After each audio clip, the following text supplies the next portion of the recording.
Hello and welcome to another edition of Start Select, the show that sticks its middle finger up at the recession and then goes on a massive bender in Vegas. Just to prove our point, we sent Luke Anderson off to Asobo Studios in France to check out their new game Fuel, which is a hugely ambitious open world racing game. And only a sucker pays for games these days, so if you want a free copy of Fable 2, as well as keys to unlock the new Knothole expansion, then enter our competition to win one of 5 copies. Without further ado though, let's join Luke Anderson in Bordeaux as he takes a first look at the racing game Fuel. Asobo means let's play together in Japanese, which the team thought was a fitting name given they've always been fond of games that encourage human interaction. Located in Bordeaux in southern France, Asobo Studio was founded by 12 ex-members of the now defunct Callisto Entertainment, who worked on a number of titles during the 90s including The Fifth Element, Dark Earth and Ultimate Race Pro. After getting the rights to work on the game adaptation of Pixar's Ratatouille and WALL-E, the team has since grown to 65 staff and is currently working on their most ambitious project to date, the open world racer Fuel.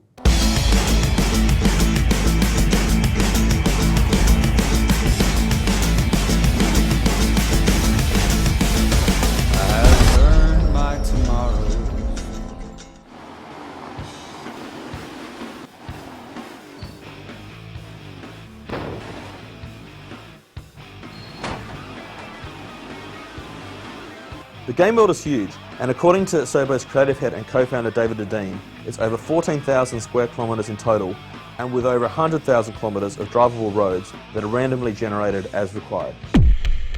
What is the key point in Fuel is the size of the world. Everything the player can see in the game, he can go there. So it's one of the key ideas of the game also. There is not any loading, it's seamless. In fact, in order to let the player always feel comfortable with this freedom, because sometimes it's a little bit, okay, I'm free, but what I'm supposed to do?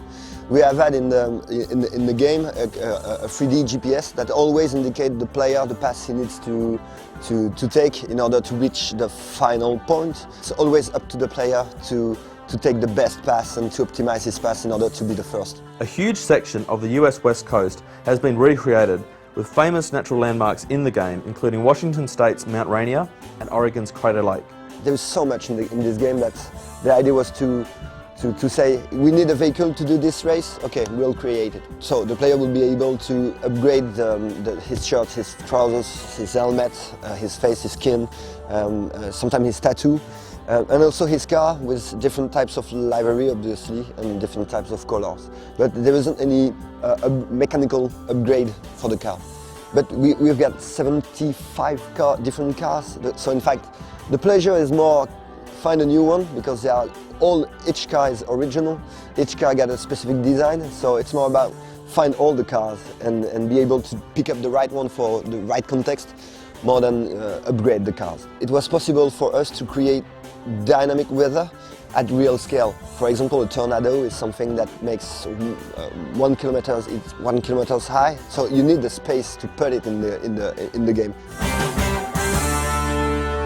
It's impressive to see how you feel happy to discover a new area and how curious the player is to build on the top of a mountain and look and say, what else? And continue.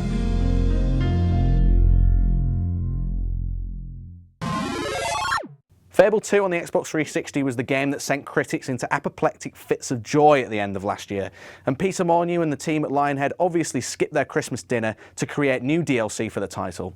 Knothole Island obviously offers a new island, new dungeons and new armour for your 800 Microsoft points, but you can bag yourself a copy of the complete Fable experience for free by entering our competition this week. Thanks to Microsoft, we have 5 limited edition copies of the game to give away, as well as download keys for the new DLC. All you have to do is answer this question. As of November 21st last year, how many copies had Fable 2 sold worldwide? You should be able to find the answer pretty easily on the site, so get your answers into competitions@gamespot.co.uk with Fable 2 in the subject title before 19th of January to be in with a chance of winning. We'll draw the winners on next week's show, so make sure you tune in then to find out if you've won. That's all for this week's edition of Start Select, but remember it's competitions at GameSpot.co.uk for the Fable 2 competition. We're also revamping Start Select in 2009 as well as going weekly, so you can make your suggestions for the show by going to the forum below and giving us a piece of your mind. Join us next week for an EA special as we head up to Guildford to meet the developers of Red Alert 3, Uprising and The Godfather 2, and we'll be going hands-on with Skate 2 on the Xbox 360. We'll also have another great competition for you, so see you next Friday.